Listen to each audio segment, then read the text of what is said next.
Hello and welcome everyone to another episode of Game Vortex, and today I'm going to give you my spoiler-free review for the Star Wars Episode 8, The Last Jedi. I just came out of the cinema literally 20 or 30 minutes ago. As you can see, I'm in the middle of nowhere here, sitting on a bike, and I could have seen this movie about 2 days ago. I could have watched it then, but I was feeling under the weather, so I apologize if I'm coughing or anything like that. So I'm going to give you everything else you need to know without spoiling anything at all. So first and foremost, before we proceed with this review, please go and watch this movie. You deserve it. It's the Star Wars movie that you've been waiting for, and up to this point I'll probably say it's one of the best, if not the best, Star Wars movies to date. Now, speaking of episode 7, because there was such a long time that we didn't get the Star Wars, I actually came into the movie with exceptionally high expectations of the episode 7, and it didn't deliver for me. I know I'm probably going to be in one of those minorities that didn't actually... I mean, I liked the movie, but it was nothing that I would be... I've never even rewatched it more than... I think I've seen it 2 times and that's it. Because for me, it felt so much like a rehash of episode 4. Like, you know exactly what's going to happen. It's very predictable. Well, this movie, episode 8, is nothing like that. There is some familiar stuff, but also the director and the producer of this particular episode was not afraid to take this unexpected turns and twists that you just don't see it in a movie before in any of the Star Wars movies. And there are scenes and the plot, when it goes, you sort of think you know where it's going, and then it just turns completely 180 and something else happens and you're like, wow, I didn't expect that. And that's what I like about this movie. It's finally something unique, something interesting, and also at the same time something familiar that all of us came to love about Star Wars. Now, I'm obviously not the biggest Star Wars fan. I'm not actually a big fan of Star Wars, to tell you the truth, because I watched the original trilogy maybe 2 or 3 times, and obviously the episode 1 and 2 and 3 a couple of times. But now that I've actually seen this, I want to actually rewatch the episode 4, 5 and 6 again, because it's been a while. I kind of like the Star Trek as well. That filled the gap, the itch of the space sci-fi movies when Star Wars was non-existent, pretty much until Disney brought it back. So about this movie, first and foremost, the acting. Mark Hamill was great. The Luke Skywalker's performance was great. He might not be the Luke that you expect to be, but that's an interesting twist point as well. So you discover that for yourself. He finally worked for his paycheck, unlike in the previous episode when he had 2 minutes of screen time or even less than that, and ka-ching without even saying anything. Some of the best performances of this movie is obviously going to those who are playing Rey and Kylo Ren. They've done a spectacular job. They have amazed me in this movie, and I think that this is one of the best performances I've seen in Star Wars movies to date.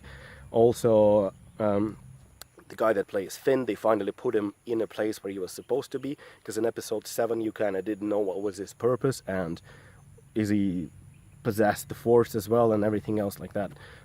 Is he gonna be the one that they were looking for? But I like that this movie was not afraid to put everything in places and also set up something that's gonna follow later on, which we'll talk about in a bit later on.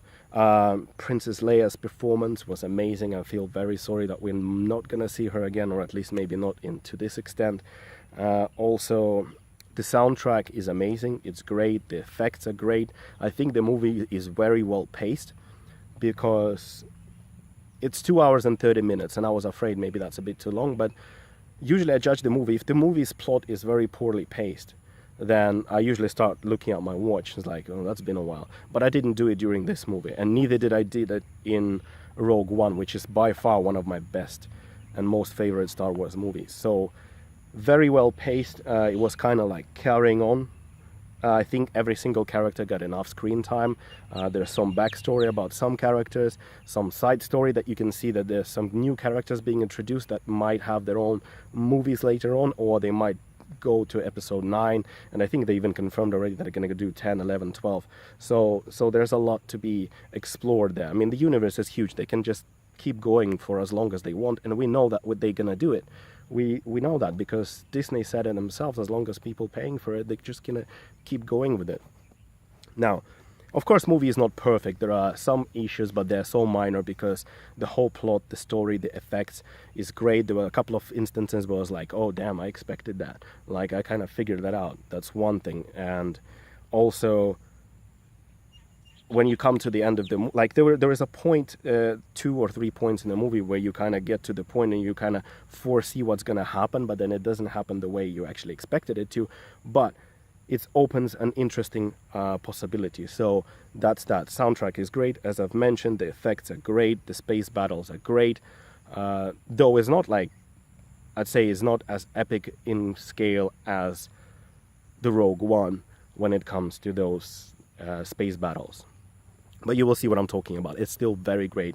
There's a couple of scenes that made my jaw drop just because of the CG and everything that was. You will see that by the end of the movie, and it's going to be amazing.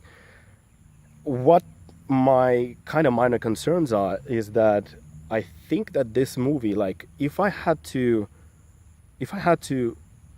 perceive this movie as another trilogy episode, like, this feels like this is it. This is what done the fan service to the older generation of Star Wars fans and wrapped it up, and at the same time created something new. It feels as this movie is setting up the beginning for the whole new thing for the Star Wars. And I actually thought that that might happen in episode 9, but this is in no way spoilers. I mean, nothing major happens, like, there's nothing major happens, but it just feels like we are gonna start a next chapter of Star Wars very soon, very, very soon, and it's a chapter that you all should be excited about. And also at the same time is a chapter that I think it makes me a bit worried, as long as they don't, like, I want more original Star Wars story. I don't want it to be repeating what's already been done just because people like it and they think they're gonna carry on watching the same thing, but just with different characters and things like that. So that's my only concern. But other than that, go and watch this movie right now. Don't wait, don't read any reviews. Like, for example, don't look at the scores. I don't care about the scores. I was looking at the scores for episode 7, and even then I still had my expectations ridiculously high, and it didn't meet it. This movie, I had expectations for it super high as well, even though I was cautious from what happened last time, but because the trailer was so good, it got me so hyped. I just walked out with a huge smile on my face, and I loved it. If I had to rate my Star Wars movies, if we're talking only about episode 1 to episode 8 in this case, I'd say The Empire is still my favorite movie.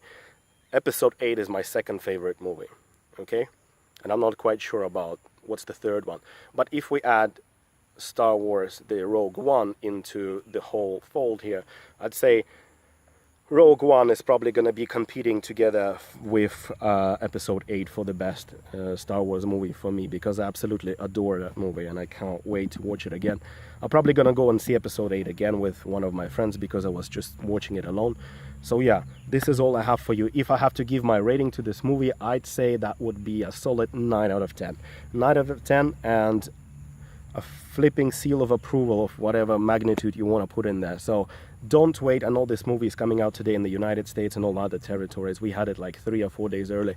So go out and watch this movie and then come back to this video if you don't mind. Subscribe, thumbs up, whatever you want to do. But what I want to know is in the comments below, please leave me a message telling how do you feel the way the movie wrapped up. Do you agree with me that it's setting up something completely new?